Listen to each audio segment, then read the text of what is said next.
So you know, I'm not a historian of Germany. I'm a historian of the Soviet Union. So I am an outsider to the field of Holocaust history.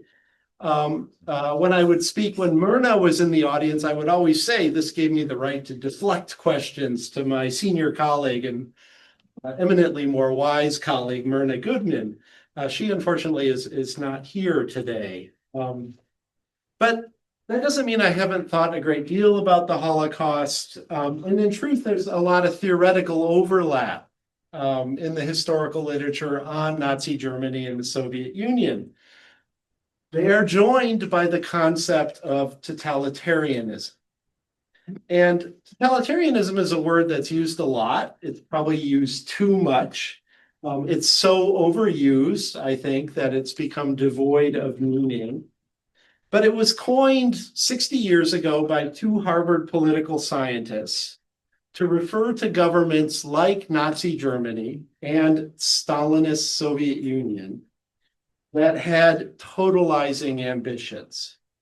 That is, governments that sought to control actions that occurred not only in public, but also in private. And then it's also true that Stalinism and Nazism are joined by the concept of genocide, but less frequently and with much less consensus. So whether or not the Soviet Union was a genocidal regime remains the subject of a great deal of debate in my field. And that's not to say that every credible scholar does not acknowledge that the Soviet Union was highly repressive and authoritarian. So Soviet power took a very hard pull on Soviet citizens. So it's also true that the Holocaust was principally an Eastern European and Soviet event, because our image of the Holocaust here in the United States tends to be one of Vichy collaborators, right? Anne Frank holed up in her attic in Amsterdam.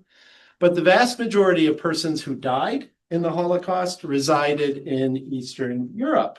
And in fact, if we include lands that were partitioned by the Soviet Union in 1939, that is the Baltic republics and Poland, about half of the victims of the Holocaust were Soviet citizens.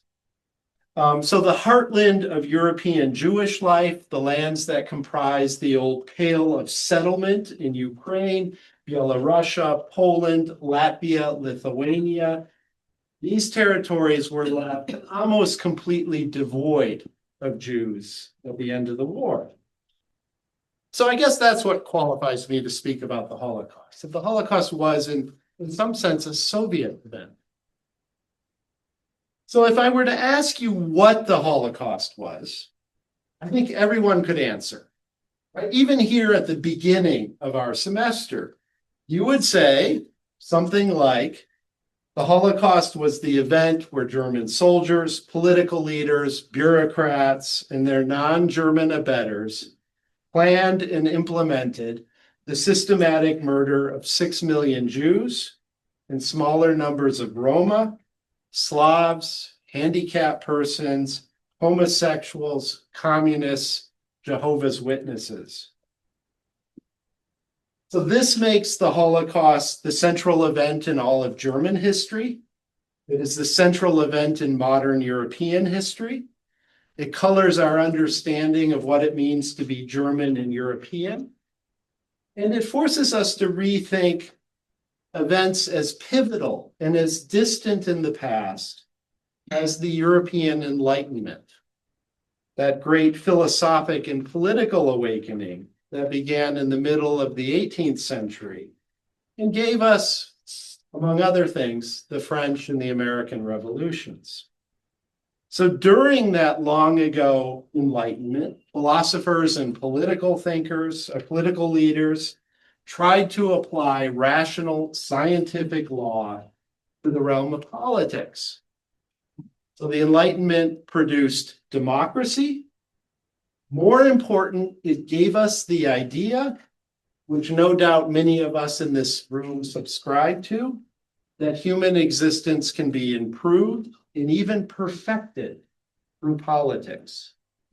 In fact, The Enlightenment tells us that history is nothing more than the story of improvement, the story of progress. And if human perfection is possible, aren't we willing to sacrifice a few persons along the way to get there? So that's what is the Holocaust. If I were to ask you why the Holocaust happened, I suspect you'd find it much more difficult to answer. Why did hundreds of thousands of seemingly normal, intelligent, and otherwise moral Germans participate in mass murder? Why did millions of their countrymen do nothing to stop it? As the historian Daniel Jonah Goldhagen has pointed out, your answers would probably have as much to do with the nature of human existence, what Joseph Conrad famously called the heart of darkness that supposedly resides in all of us, than with the individual motivations of persons who participated in mass murder. And I'm not so naive to think that we're going to answer this question this semester. But I want today, in this introductory lecture for the semester, to provide you with a few conceptual tools and the historical background so you can begin to formulate an answer on your own.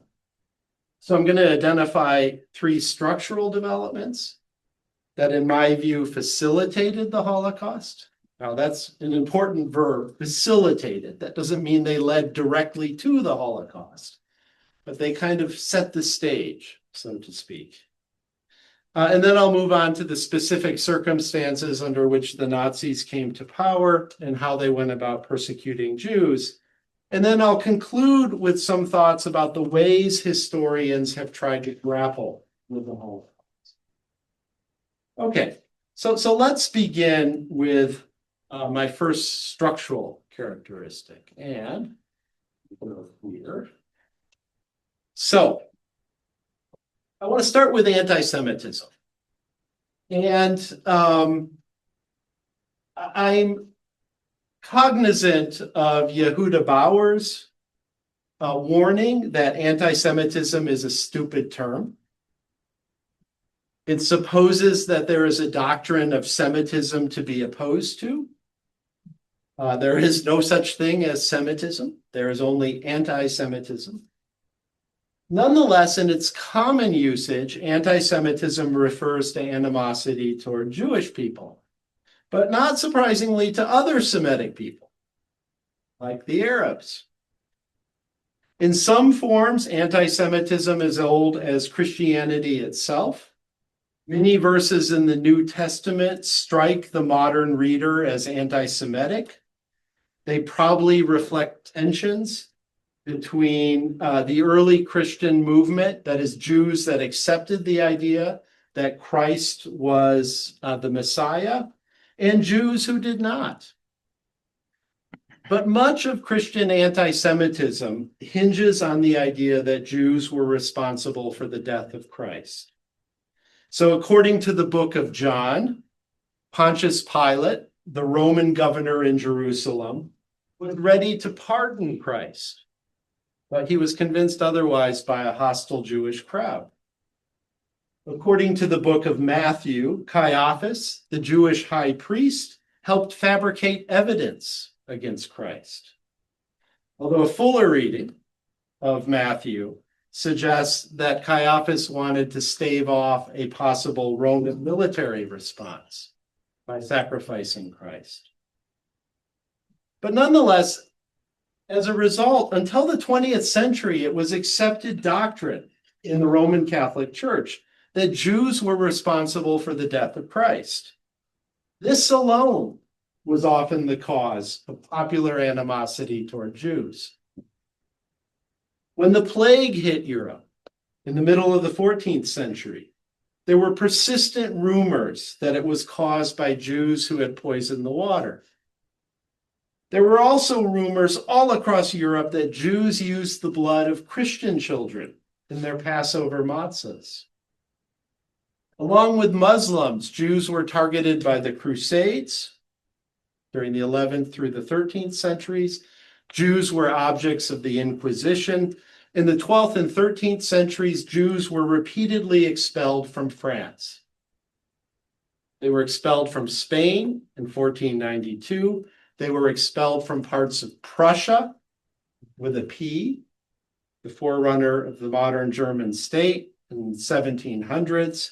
And in the Russian Empire, where many displaced Jews moved, they were confined to residency in the Pale of Settlement. In large parts of Eastern Europe, Jews were forbidden from owning land. This gives us the stereotype, the most pernicious stereotype, I think, that of the Jewish merchant and the Jewish money changer. Unexpected or unexplainable tragedies often led to pogroms. This is a word that comes from Russian. It means a little storm. It refers to a riot or a popular uprising against Jews. So I think we can conclude that anti-Semitism has been with us for a very long time. That does not mean that anti-Semitism is unchanging. And over the course of the 19th century, anti-Semitism changed in a fundamental way. It became less religious and more racial in orientation. And this reflected the fact that Jewish lives were increasingly urban. Many Jews were no longer practicing. Men did not wear beards and the yarmulke. It was hard to tell who was Jewish and who was not. In the Russian Empire, after the 1860s, movement in and out of the Pale of Settlement was increasingly tolerated. So this switch from religious to racial anti-Semitism also reflected many pseudo-scientific views that were in vogue in the 19th century. These ideas attributed defining physical and mental characteristics to ethnic and racial groups. And we've heard these stereotypes, whether or not we want to admit it. Englishmen are individualistic. Germans are punctual. Irishmen are drunkards. Jews were associated with less savory characteristics. They were greedy, they were rootless, and they were cosmopolitan. And this last word, cosmopolitan, meant the same thing in the 19th century that it does now. It suggests a worldliness. But the values were reversed. Jews supposedly had little loyalty for the nation or the states in which they lived, but instead were loyal to various transnational groups, like the Jewish diaspora, or political movements like Zionism, which I'll talk about in a bit, or communism. So you may have noticed that there's a contradiction here. Jews were perceived as being greedy, but also susceptible to communism. Right? How can you be a greedy communist? Aren't these mutually exclusive? And this is what the sociologist Zygmunt Bauman calls the viscosity of Jewish identity. As perceived by anti-Semites, Jewish identity was always slippery.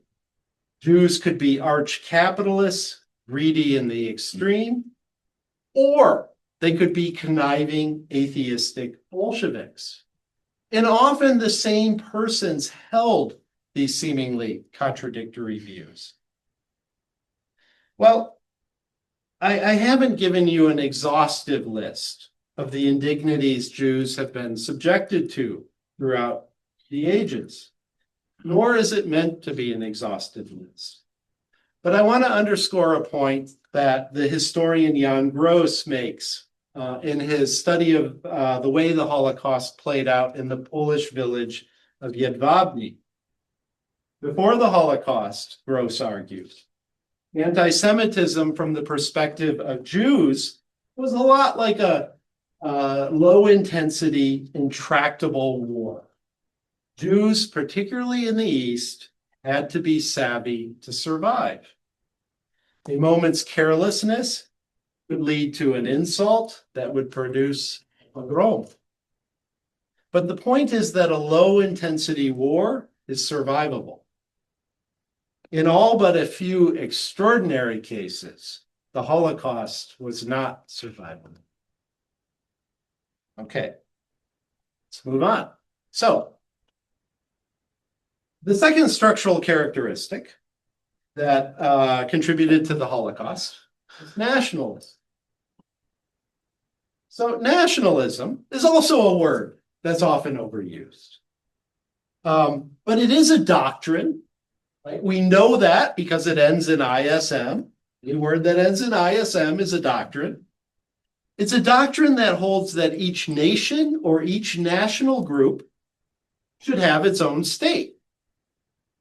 So despite what nationalists say, nationalists are very good at locating the origins of nations in the distant past. Despite what they say, nations are actually relatively new phenomena in human history. Even the oldest nations have only existed for, about 240 years. Many of the nations in Eastern Europe, where the Holocaust had its epicenter, are much younger than this. In Western Europe, the signal event for early nationalists was the French Revolution. And the French Revolution was important because it located political sovereignty in a broad citizenry, rather than in a narrow aristocracy or even narrower royal family. But in Central and Eastern Europe, where territories were incorporated into multinational empires, like the Russian Empire, the Austro-Hungarian Empire, the Ottoman Empire, or where territories comprised independent principalities, the remnants of the Holy Roman Empire, nationalism was shaped in important ways by a cultural movement called Romanticism. In its broadest sense, Romanticism refers to a movement in art, in thought, in cultural sensibility, in which feeling and imagination are emphasized instead of science and rationality. So by the 1750s, the notion of historical progress, the idea that the present is better than the past and the future will be even better yet, by the 1750s, this idea was firmly entrenched in Europe. And the French and American revolutions, insofar as they promised the emancipation of all men, with obvious limitations, white men, not women, the French and American revolutions marked the culmination of this development. Romanticism was a reaction to this growing confidence. Romantics expressed deep anxiety about the extent and pace of social and cultural change. Romanticism was skeptical of science. Of course, the great classic of Romantic literature is an anti-scientific novel, Mary Shelley's Frankenstein. Romantics portrayed the sense of vulnerability and anxiety that human beings experience. So Romantic nationalists like the poet Johann Gottfried von Herder and the composer Richard Wagner celebrated folk culture as the only constant in a world that was constantly changing. And in folk culture, Romantics located the kernel of the authentic national self, which Romantics argued had existed since the very origins of human beings in the very distant past. The nation, Romantics thought, was unified because it shared in this folk culture. Now, there's an irony here. And the irony is that Romantic nationalists, like Richard Wagner, were often worldly, polyglot, meaning they spoke many different languages, intellectuals who spent all their waking hours in cafes and opera houses and symphony halls and salons And they were idolizing the lives of illiterate peasants, because these peasants supposedly carried, unbeknownst to them, the authentic national self. Now, as a political doctrine, nationalism was and is one of the most successful of all time. Over the course of 100 years, Europe ceased to be a continent of empires, and it became instead a continent of nation states, states that based their legitimacy on the will of the national group, usually the titular national group, that they represented. So there's a lot here. You don't have to know this, but I'm going to go through the list just to emphasize how substantive the change was. So Serbia achieved its independence in a limited sense in 1815, and then in a full sense at the end of the First World War in 1918. Greece in 1829, Romania in 1859, Italy 1861, Germany 1871, Bulgaria 1878, Albania 1912, and then we have a slew of countries, right, that achieved their national aspirations at the end of the First World War, largely as a result of the fact that two of the principals who were deciding what the peace would look like, Woodrow Wilson in the United States and Vladimir Lenin in the new Soviet Russia, had the same idea. And their idea was that nations had the right to self-determination. So these countries were Czechoslovakia. That's an unusual one because it's two nations, right? The Czechs and the Slovaks. Poland, Latvia, Lithuania, Estonia, Hungary, Ukraine, briefly independent. And then Turkey in 1923, which rose out of the ashes of its own empire. But nationalism also caused problems. The borders that were drawn between nation states were never perfect. Romanians lived in Russia, Ukrainians lived in Poland, Germans lived in Czechoslovakia, Turks lived in Bulgaria.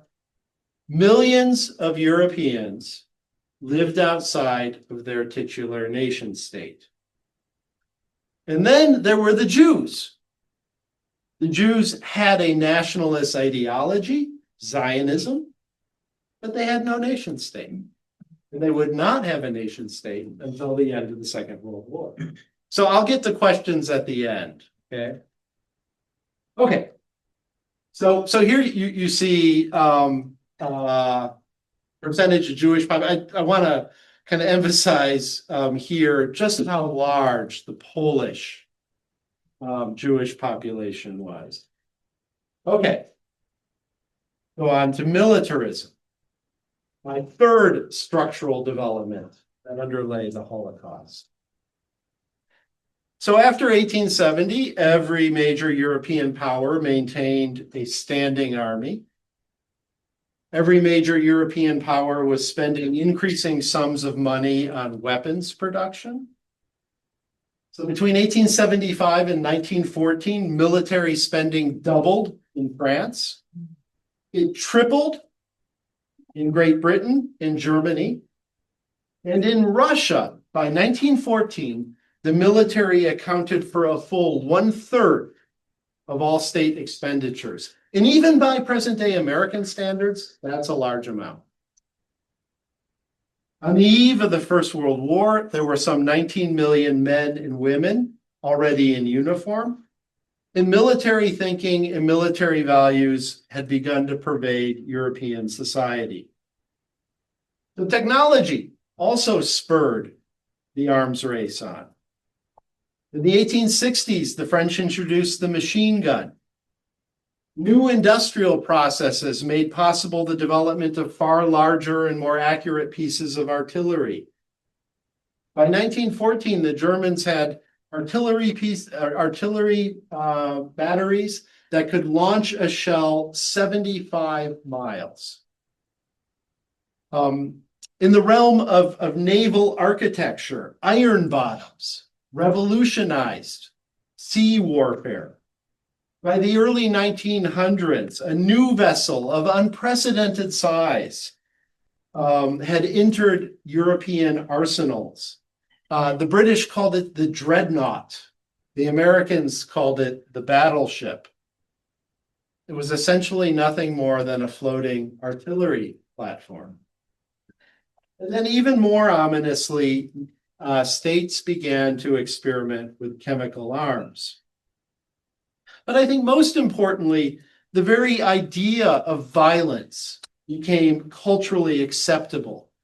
People of all political persuasions, Marxists, social Darwinists, liberals, conservatives, racists, they all thought that struggle between people was historically necessary. Jingoism, a bellicose form of patriotism, became the accepted standard of national expression. And this enthusiasm for violence manifested itself in exceedingly low desertion rates once the First World War actually began. So, and I want to underscore here that if there ever was a senseless war, it was the First World War. But nonetheless, when the war began, the desertion rates were far lower than anyone thought. The French command anticipated that desertion rates would range between 5 and 13%. It wasn't that hard for French soldiers to desert. They could just walk to the nearest train station and go home. But in reality, the French desertion rate proved to be about 1.5%. And I think this suggests that even among people who were fighting and dying, there was a sense that what they were doing was necessary. So I want to move. So those are my three structural developments. And you guys don't have to agree with me. Sometimes I don't agree with myself. But I want to move on now to the specific circumstances under which the Nazis came to power. So Nazi success built upon the failures of German liberalism, in particular the failures of what was called the Weimar Republic. Weimar was the city where the new German constitution was drafted after Germany's capitulation in the First World War. The Weimar Republic lasted until 1933. During this period, it was arguably the world's most democratic state. Weimar also had many weaknesses. And it's common, I think, particularly in among American students of history to acknowledge the onerous reparations of the Treaty of Versailles. This is a way of kind of placing blame on the British and the French, really, because the Americans, Woodrow Wilson was against onerous reparations. But I think even more important was political polarization in Weimar between the right and the left. On the day that German liberals proclaimed the formation of the Weimar Republic, November 9, 1918, German socialists, led by Karl Liebknecht, proclaimed the formation of a pro-Soviet socialist republic. That didn't last very long. And then there were right-wing uprisings in 1920 and 1923 that capitalized on popular disenchantment with the economy. In the summer of 1929, the American economy slipped into recession. In October, the New York Stock Exchange tanked. Europe collapsed within weeks. And after the crash, American financiers, American banks were no longer able to continue infusing capital into the European economies. By 1932, American investment in Europe had fallen by 70%. And this was particularly rough on Germany because Germany depended upon American loans to pay, thankfully, its war reparations. So not surprisingly, Germany was the first state to experience political upheaval. In parliamentary elections in 1930, German voters stunned the pundits by handing 107 seats in the German parliament to the National Socialist Party. You might wonder, how many seats are there? What does 107 mean? There's 611 seats total.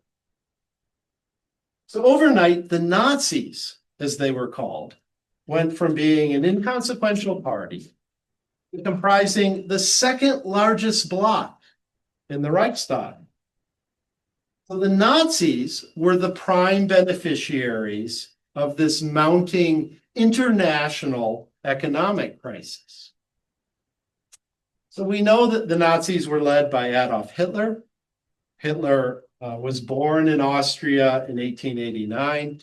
As a young man, he had dabbled as a painter, but he had been denied admission to the Academy of Fine Arts in Vienna twice. I've seen his paintings. They're really banal. Hitler served with the German infantry in the First World War. He twice received the Iron Cross for surviving poison gas attacks. And the Iron Cross was the German equivalent of the Purple Heart.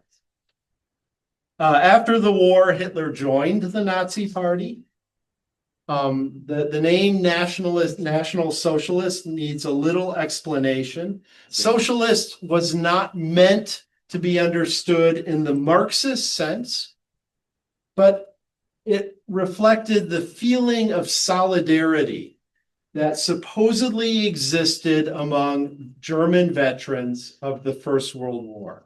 And remember, if you kind of think about what I've said here, you may remember I said Germany capitulated in the First World War. Germans did not think they lost the war. Rather, the home front capitulated. The home front proved disloyal. Veterans felt betrayed. Socialists reflected this sense of solidarity that supposedly existed among German veterans of the First World War. In 1923, Hitler was arrested for participating in a coup against the Bavarian government in Munich. The coup plotters were caught before any serious damage could be done, and Hitler was sentenced to 9 months in prison. And it was while he was in prison that he wrote the book that would become the Bible of the Nazi movement, Mein Kampf, My Struggle. In this book, Hitler laid out his view of history. He thought himself to be a great thinker, an adversary for Karl Marx. Contrary to Karl Marx, who argued that class struggle was the engine of history, Hitler argued that history was driven along by struggle between the races. So in Hitler's view, there was a master race, so-called Aryans, the predecessors of the Germans and the Brits.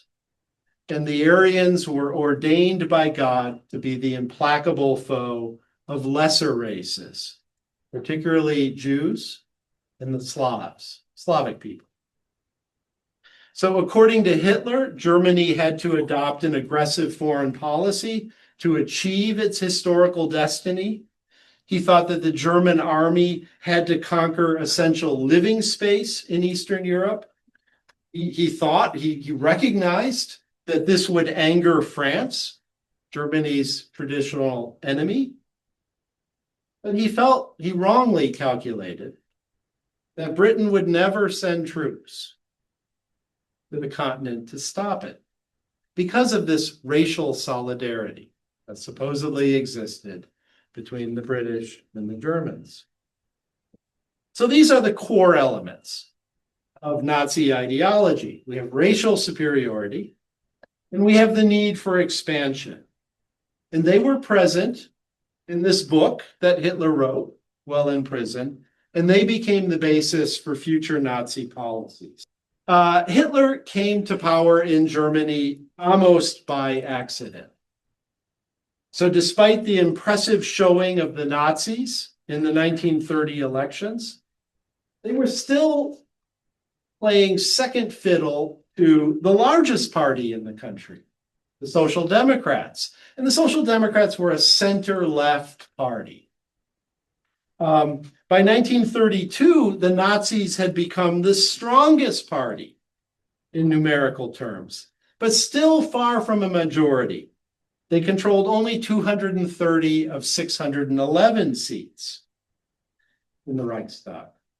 And there's some evidence that in late 1932 and early 1933, that the Nazis were actually beginning to bleed support to their arch rival on the left, the communists. And the communists were a distant third in polling behind the Nazis and the Social Democrats. So a lot of very smart people were saying at the end of 1932, in the beginning of 1933, that the Nazi phenomenon was waning. Crisis had been averted.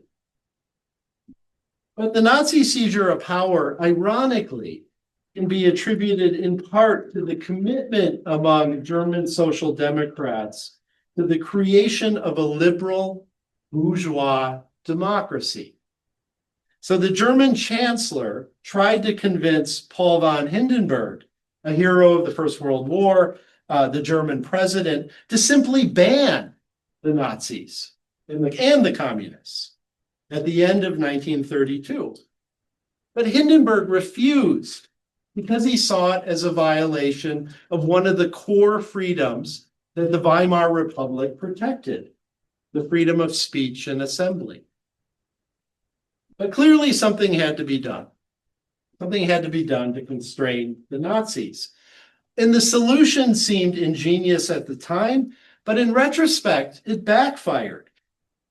Hindenburg offered Hitler the chancellorship in January 1933. And as chancellor, Hitler would rule over a coalition cabinet, which contained only 3 Nazis among its 11 seats. And in the eyes of Hindenburg and many, many others, once in power, Hitler would tone down his rhetoric and act more responsibly. Some people even thought Hitler would be a puppet who could be easily controlled by mainstream parties. So once he was in the chancellorship, Hitler moved very quickly to consolidate his position. He demanded that new elections be held to the Reichstag in March of 1933. This was his right as chancellor. But on February 27, 1933, the Reichstag building burned down. The fire was probably set by a Nazi arsonist, but Hitler blamed the communists. In fact, there was a very famous Bulgarian communist, Georgy Dimitrov, who was arrested for lighting the fire. By noon of the following day, by February 28, 4,000 communists had been arrested. Hindenburg signed an emergency decree which suspended individual liberties. In the ensuing days of street fighting, Nazi thugs terrorized their political opponents. And this set the stage for the Nazi electoral triumph on March 5th. The Nazis won 44% of the vote. But Hitler had allies in the Nationalist Party, and so he could claim a majority of seats in the Reichstag. Less than 3 weeks later, at the end of March, the Reichstag approved the Enabling Act, which authorized Hitler's government to rule by decree for 4 years. So Hitler had become a dictator, even though a majority of the German population had not voted for his party. So 2 factors made the Nazi expansion so rapid. First, the Nazis from the very beginning, from their inception, relied on coercion. After 1933, this took the form of the Gestapo, the secret police, and then thousands of bureaucrats and state officials joined the Nazi Party because they thought it would be beneficial to their careers to do so. Now, the traditional institution that was most likely to give Hitler trouble was the army. So we know that the officer corps, the generals in particular, had little respect for the new chancellor. But of course, military support was essential if Hitler was going to adopt this aggressive foreign policy to conquer living space. So Hitler accused several army generals of homosexuality. He ordered the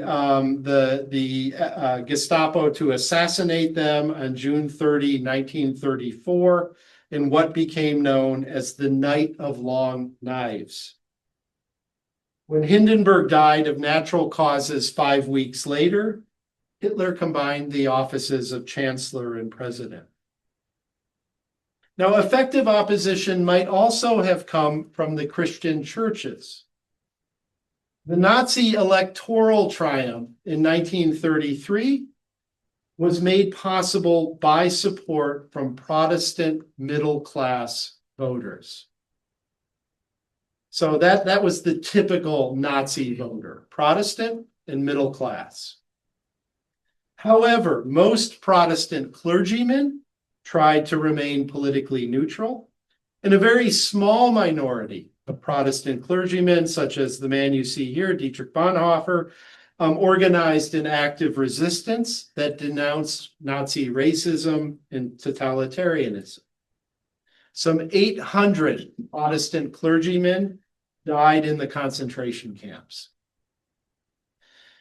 In 1933, Hitler signed a treaty with the Vatican in which Pope Pius XI gave his stamp of approval to the Nazi regime in return for recognition of the traditional liberties that the Catholic Church enjoyed in Germany.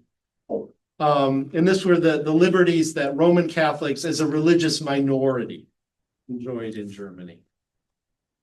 Now, this pact undermined the ability of a political party, the so-called Catholic Center Party, to oppose the Nazi government. And Hitler's assurances to the papacy proved to be worthless. In the mid-1930s, the Nazis ruthlessly attacked Catholic schools and youth groups.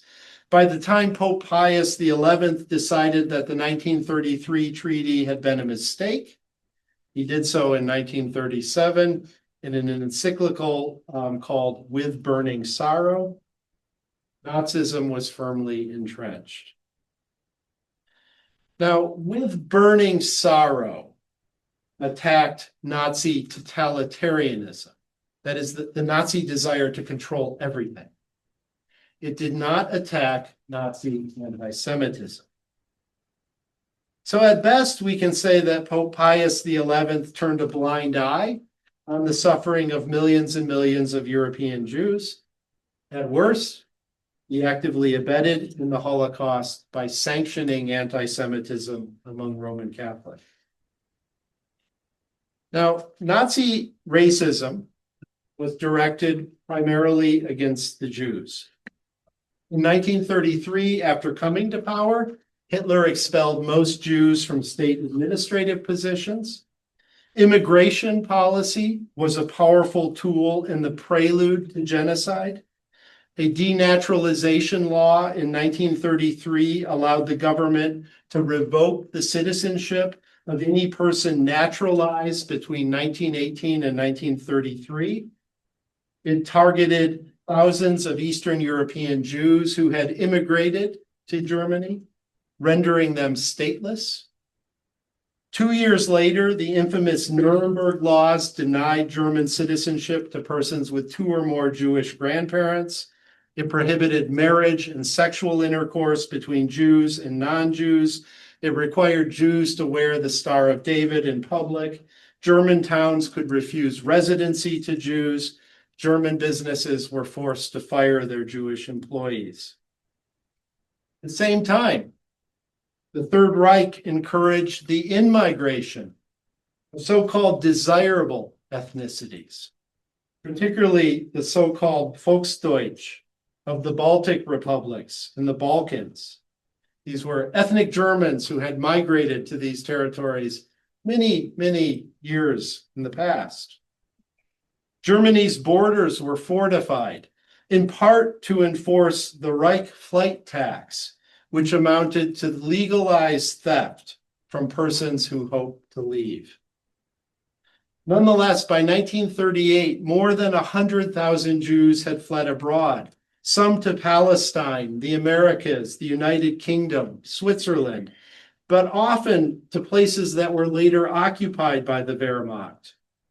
On November 8th, 1938, Nazi terrorists subjected those Jews who remained to Kristallnacht, the night of broken glass. Scores of Jews were killed, thousands were dragged from their homes into the streets and beaten. 200 synagogues were burned, 7,000 Jewish businesses were destroyed. Paradoxically, Hitler's government blamed German Jews for the disturbances. 25,000 Jews were incarcerated in concentration camps as a result of these events. So these early attacks on Jews were part of what historians call the disemancipation phase of Nazi policy, that is denying Jews the rights of citizenship. What made the Nazi program so unique was their subsequent attempt to annihilate Jews through methodical genocide. Now, Hitler wanted living space in the East. According to Heinrich Himmler, this would require the annihilation of 30 million Slavic peoples, whom the Nazis regarded as subhuman. To this end, Himmler authorized special SS action teams, so-called Einsatzgruppen, to slaughter at will in the Soviet Union. And these units typically forced their victims, many of whom were Jews, to dig mass graves and then line up on the rim of the graves to be shot. Millions of Soviet citizens died in this manner. Some 3.7 million Soviet citizens of Soviet prisoners of war were also executed by Himmler. Now think about like the image of what a POW was in the United States after the Second World War, right? It was Hogan's Heroes. But this was the reality for Soviet soldiers. Even lower than the Slavs in the Nazi racial doctrine were the Jews. And Hitler was determined to eradicate as many of the 11 million Jews who lived in Europe as he could. Soon after the outbreak of the war in 1939, Jews in Poland were herded into ghettos, first in the city of Łódź and then in Warsaw and other cities. And it was from the ghettos that many Jews were sent to be killed in concentration camps. But the death rate within the ghettos was already about 20% per year by 1942. And at first, the ghettos were meant to be a temporary expedient to isolate Jews from the rest of the human community while their ultimate fate was decided. In July of 1941, Hermann Göring, at Hitler's command, issued the fateful order for the mass murder of Jews. In the order, it was phrased as a total solution of the Jewish question in the German sphere of influence in Europe. The following January 1942, Nazi leaders met in a very posh Berlin suburb, Wannsee, to map out plans to deport Jews to camps that were specially equipped to exterminate large numbers in an efficient manner. Execution by machine gun was deemed too slow and costly. The preferred method was the gas chamber, after which items of value, such as dental fillings, could be removed from bodies. The corpses could be burned in crematoria, the bones and ashes used as fertilizer. Some corpses were boiled to produce soap.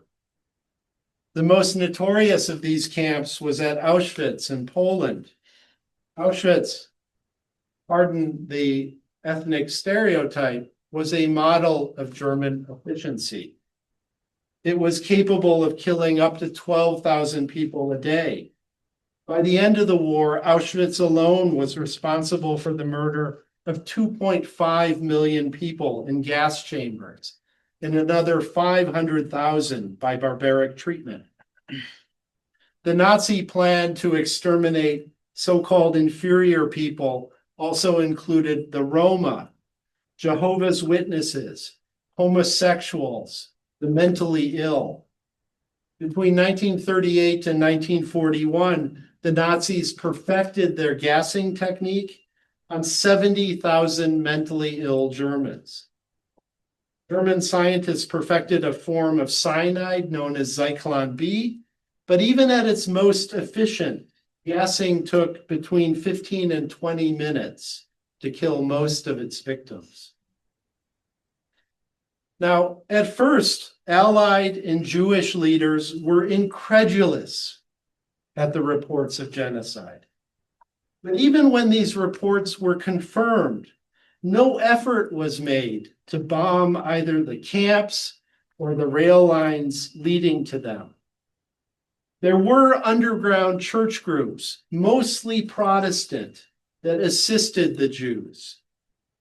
Pope Pius XII, whom you see here, the successor to Pope Pius XI, never directly condemned the atrocities, even when the Jews of Rome were herded onto cattle cars and sent north to death camps. There was scant sympathy for Jews in Poland, especially among a Roman Catholic clergy that was bitterly anti-Semitic. There were instances of heroism. The Danes, the Hungarians, the Bulgarians, the Italians organized large underground resistance networks that saved tens of thousands of Jews from murder. But efforts to blame the slaughter on a mere handful of deranged Nazi leaders are really morally reprehensible, in my view. Tens of thousands of people were directly involved in Hitler's final solution. They included German soldiers, politicians, French collaborationists, Polish clergy. The list goes on and on. Few of these people were ever held responsible for their actions. Okay. So, how do historians think about the Holocaust? I think this is the most important thing I'm going to say today. So, for several decades, debate on the Holocaust centered on two schools of thought. And these schools had very unsexy names. There was the intentionalists and there was the functionalists. And these were terms that were coined in the early 1980s by a British historian named Tim Mason to describe several decades of scholarship. And actually, when you're a historian, you want to be this guy, right? You want to be the guy who is asked to make sense of the big picture. And so Mason came up with this fundamental divide in Holocaust scholarship. So let's start with the intentionalists. Well, in Mason's view, the intentionalists treated the Holocaust as a product of Nazi willfulness. So if you want to understand why the Holocaust happened, you look at the origins of the Nazi Party. You read Hitler's Mein Kampf. You read the Nuremberg laws. In other words, the Nazis had a master plan to destroy the Jews from day one, and they acted on this plan. This school of thought, if you're kind of interested in following up here, reading some of these historians, Hilgruber, Goldhagen, whom I've already already mentioned, Brocker. Are their names? Oh, their names aren't up here. I will share these with students later on today.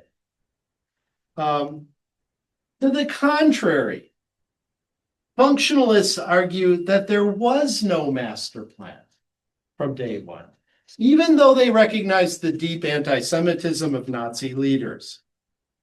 Functionalists argue that the Holocaust was the product of a specific confluence of events. Functionalists tend to emphasize rivalries within the bureaucracy and historical exigency, rather than the ambitions or longstanding plans of Nazi leaders. One of the most prominent functionalists has spoken in this lecture series, Christopher Browning, formerly of the University of North Carolina at Chapel Hill. He's now retired. And functionalists often emphasize that Hitler's decision to undertake mass murder occurred rather late in the game, in the late summer and fall of 1941. And the functionalists emphasize that it was part of the general euphoria in Berlin about German victories in the initial months after the invasion of the Soviet Union, right? I mean, there were quite literally German troops in the suburbs of Moscow by the fall of 1941. So supporters of the functionalist school point out that German liquidation efforts before this were actually highly limited. For instance, in July of 1941, Heydrich ordered the Einsatzgruppen, those special action groups, to kill only Jews in leading state and party positions in the Soviet Union, which is far different from the policies that the Nazis embraced at Wannsee in January of 1942.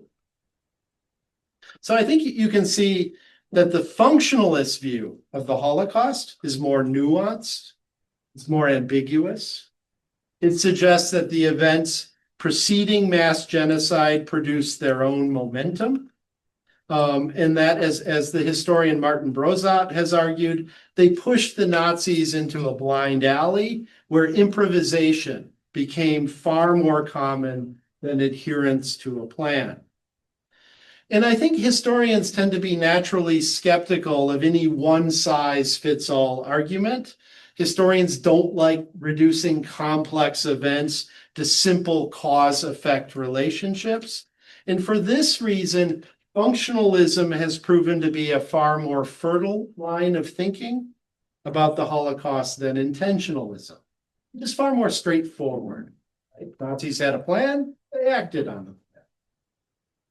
So as a result of this, the functionalist school has a greater number of proponents.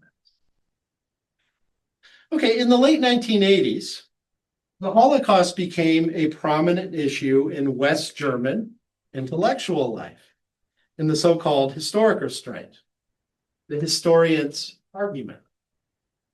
And at issue there was the distinctiveness of the Holocaust. Is it possible or even appropriate to draw comparisons between the Holocaust and other episodes of mass killing?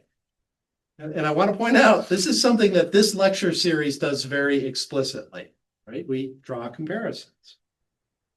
So were Germans also the targets of genocidal actions? For instance, in the purposeful firebombing of residential quarters by the RAF and the USAF, or the US Army, or whatever it was called.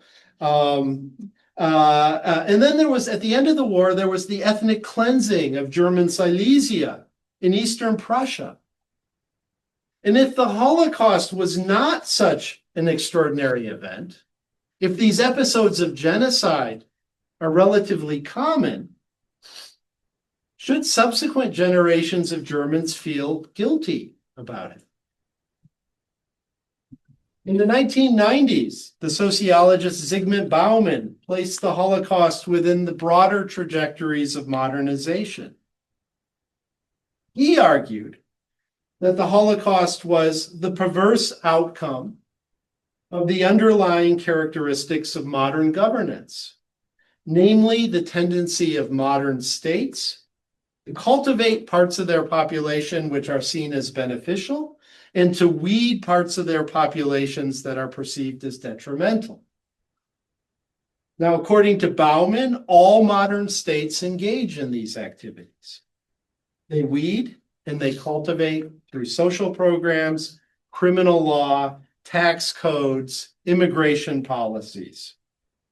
In Nazi Germany, weeding took the perverse form of genocide, but it was not so different in its underlying rationale than more benign forms of weeding. And you can perhaps see that Bauman places great emphasis on this spirit of the Enlightenment, right? The Enlightenment gives us the idea that human existence can be perfected. One of the ways that states have tried to perfect the lives of their citizens is through cultivation and weeding. And then finally, I want to mention the historian Jan Gross. And Jan Gross has argued that any straightforward and causal relationship between modernity and the Holocaust obscures the highly diverse and contextually specific ways that the Holocaust played out.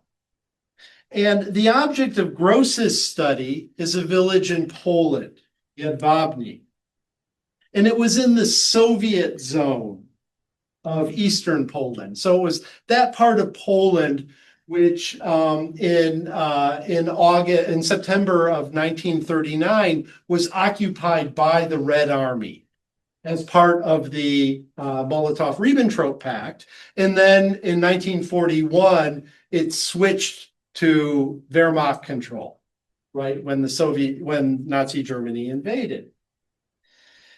And Gross has found that in this village, there were these kind of age-old hatreds that motivated killings. So Poles killed their Jewish neighbors because of grudges that went back generations, because of resentment.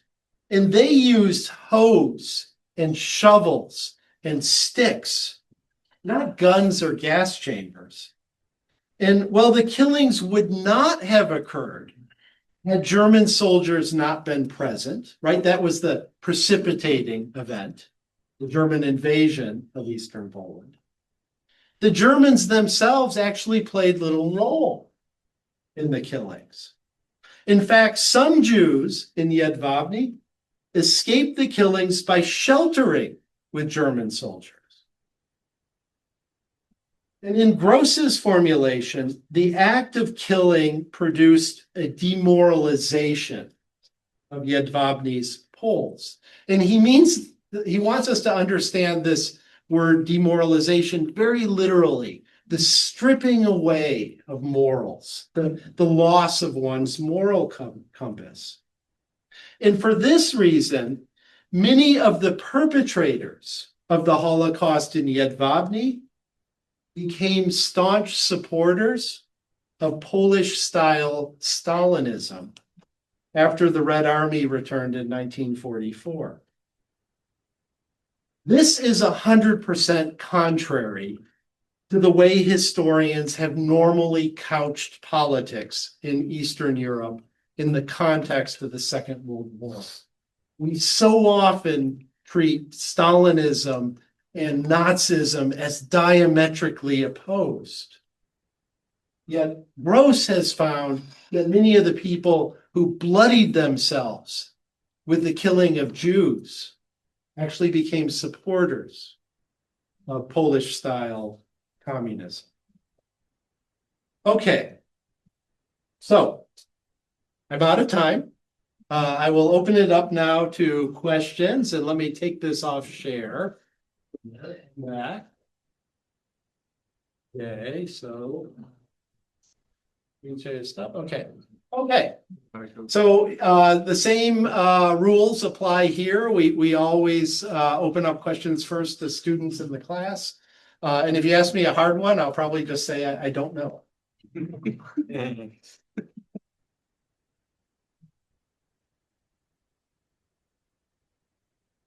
Yeah, right here in front. You said that after the burning of Reichstag, Yeah. it sounded like it caused just a lot of problems, and then a few days later, Hitler won, not the majority, but won that seat. Is As far as you're aware, is there any chance that people were coerced into voting that way?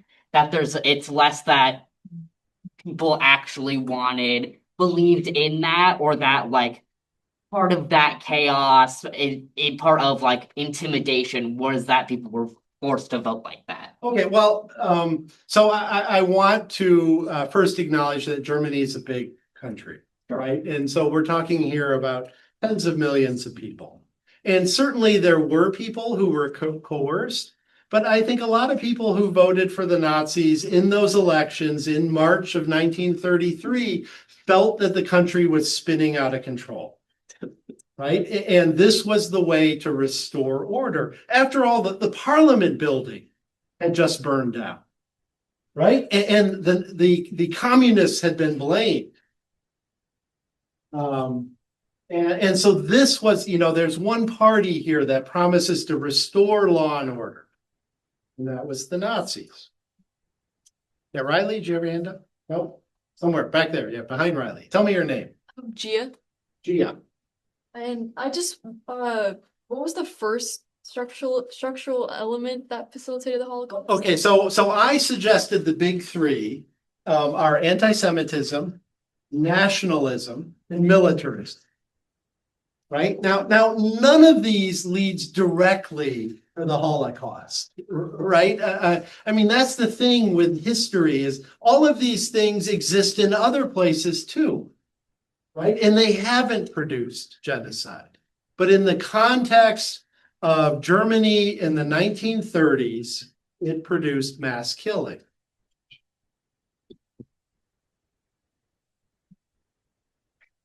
Knox. Mentioned within the militarism that people on both sides of the political spectrum started to view violence as culturally acceptable and even beneficial. Yeah. What were some of the causes of that shift? What were some of the causes of the acceptance of so I mean here I'm gonna be a little counterintuitive in my explanation. So on the eve of the First World War, Europe had not experienced a big war in a century, right? Not since the Napoleonic Wars. In the 19th century, there had been two small wars, right? The Crimean War in the 1850s and the Franco-Prussian War in 1870, 1871. The Franco-Prussian War was over in a matter of a few weeks. And so part of what happens at Europe at the end, and not only Europe, but other like the United States, like Teddy Roosevelt, this is how men make themselves, right? It's through exercising violence. We charge up hills in Cuba to prove how manly we are. And there's some of that present in Europe as well, right? This nostalgia for the great wars of the past, which are by the time that World War I generation is coming of age, those are many generations ago in the past. And then there are lots of territorial disputes, right? So, the Austro-Hungarians felt that the only way to stamp out Slavic nationalism in Bosnia, which was part of the Austro-Hungarian Empire, was through violence, right? We have to teach those Serbs a lesson. Right? The Serbs, to the contrary, felt like the only way that a greater Serbia could be created, that is a Serbia that encompassed all ethnic Serbs, was through violence. And actually, the Serbs were the first to be violent, right? It was a Serbian terrorist group, the Black Hand, who orchestrated the assassination of the heir to the Austro-Hungarian throne, which precipitated the 6-week diplomatic crisis that led to the First World War. Todd. I wanted to ask you, and I wrote down a kind of a reminder to ask you, being a historian of Russia and Eastern Europe, are you aware, or have you worked with scholarship from that region? And what contributions has it been able to make that others have not, if you are aware of anything?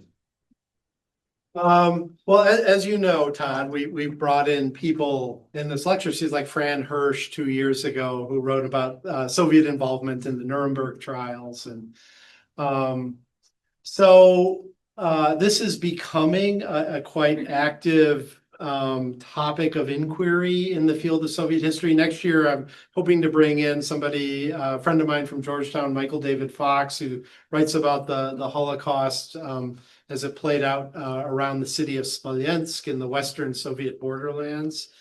You know, that the Soviets, interestingly, were aware at the time of atrocities against Jews. And so if you read Soviet wartime newspapers, there's lots of coverage. The Nazis are racist. They're, everywhere they go, they eradicate Jews. And then at the end of the war, the kind of the valences change a little bit. And there's kind of a bout of official anti-Semitism in the Soviet Union. It corresponds with Golda Meir's visit at the end of the 1940s. But then also kind of some reorientation of the way the Holocaust is understood in the Soviet Union. It wasn't so much the persecution of Jews. It was the persecution of Soviet citizens and party members. And here I have one of my undergrads, very smart undergraduate student, Julia Kaplan. I'll plug her here. Has been working on this Jews, the vast majority of Jews in the Russian Empire looked with optimism on the socialist advance in 1917. And that's because Jews were the most persecuted minority in the Russian Empire. And here were these parties, socialist parties, that said national identity, religious identity, it doesn't matter, right? All people are the same. The source of our oppression is the economic system under which we live. If we get rid of that, we will get rid of all these ancillary things like national identity. And so Jews were disproportionately represented in the Bolshevik Party. That is fact.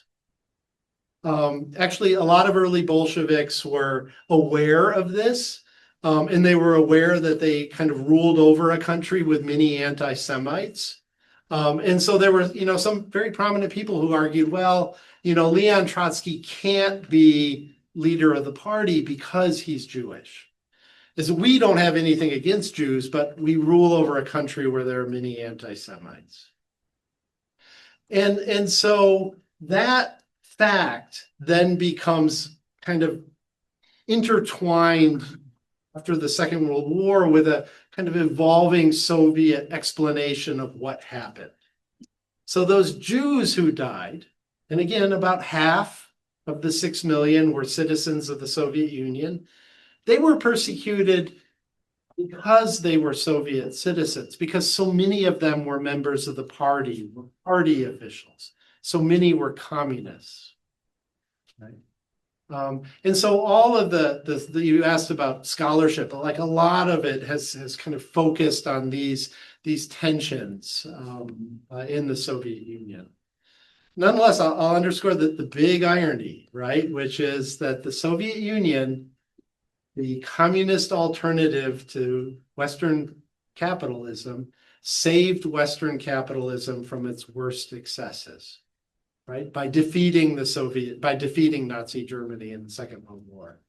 And I can speak about that in discussion section, but the war really principally was a war between the Soviet Union and Nazi Germany. Yeah. Aiden Anderson, by the way. Yeah. The question, I mean, it has to do a little bit more with the minutia of the rootless cosmopolitanism. I've done a little bit of research on the Jewish Autonomous Oblast, Yeah. the eastern side of Russia, and the rootless cosmopolitanism was a staple of certain Stalinist policies that caused the moving Jews around first to Ukraine where it didn't quite work out, and then toward the JAO. So, does this have a lot of roots in the actual in the war itself? Does a lot of that have roots in that war, or is this something that was a lot more pronounced before the war? What is something there? I'm talking like the anti-Semitism from the Russian side of that, from the Soviet side. Yeah. Was it pronounced during the war? No. It was, I mean, I'm sure it was present, not as a state sponsored thing. You know, there was, when the war began in 1941, in June 1941, there were, of course, people who said, you know, we'll be better off under the Germans. There were people like the KGB, the NKVD, the secret police, was you know, every day sending these popular mood reports up the chain of command. And so there were lots of people who said, oh, these, you know, who expressed their discontent with the Soviet reality that they inhabited in anti-Semitic terms.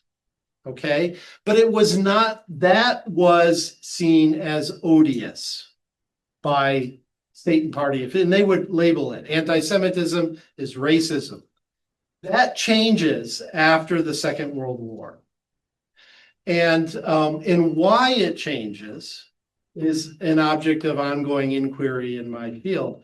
There's a broader shift in the way national identity is understood in the Soviet Union. National identity is seen as indelible, not as a product of the age of capitalism. There's also, you know, this moment where Golda Meir comes to Moscow and she's, you know, greeted very warmly by the capital's Jews. Stalin takes offense at that. There's a murder of a very prominent Yiddish actor, Solomon Mikhails, in Minsk in Belarus. And we know now that murder was orchestrated by the secret police. And interestingly, by the end of and then at the very end of Stalin's life, there's a so-called doctor's plot where several Kremlin doctors who were Jewish were accused of medical murder through misdiagnosis and malpractice. You know, so that is something different, I think, because that is state involvement in anti-Semitism. And then, of course, you know, when we get later into the Soviet period, in the 1970s, you know, Soviet Jews found themselves subject to quotas. You know, like you couldn't go to university because you were Jewish, and universities had limited numbers of Jews that they would admit. And so, you know, the fate of Soviet Jews becomes a subject of Cold War controversy. I mean, the United States basically says, we will not sell you technology unless you allow Jews the right to free exit from the Soviet Union. And lots of Jews applied to leave. The process would take a very long time, about a year, and eventually they would be set free, allowed to leave. Many would say that I'm going to Israel. They would get to Vienna or Shannon, Ireland, the first kind of stop they would make along the way, and then often change their itinerary to New York City. Okay, other questions? Yeah, Max. So when you were talking about the disemancipation of Jews, you said it coincided with the immigration of certain desirables. Who are these people? So principally the Volksdeutsch. And these were German colonists. And this is something I talk about in my my courses on Eastern Europe. If I weren't just a bureaucrat, I would teach more of these courses, but unfortunately now I've become half administrator at Sonoma State. But because of the peculiarities of Eastern Europe, in the 19th century, these Eastern European states found it very difficult to generate a middle class on their own because they had very rigid social structures. And so what they did was import a middle class. And so this is true of many of the Western territories of the Tsarist Empire. It's true of the Balkans. It's true of the Baltic republics. And so they import a middle class. And the middle class that they import is disproportionately German and disproportionately Jewish. And these were persons who actually were invited in some ways to come and serve these kind of middle class functions in society. Like we need artisans, we need people skilled in commerce, people who can teach in our universities and be our lawyers. And so what this meant is that across Eastern Europe, there are these pockets of German speakers. For instance, Prague was a German-speaking city up until the First World War. Tartu, which is an Estonian university town, that was a German-speaking university until 1918.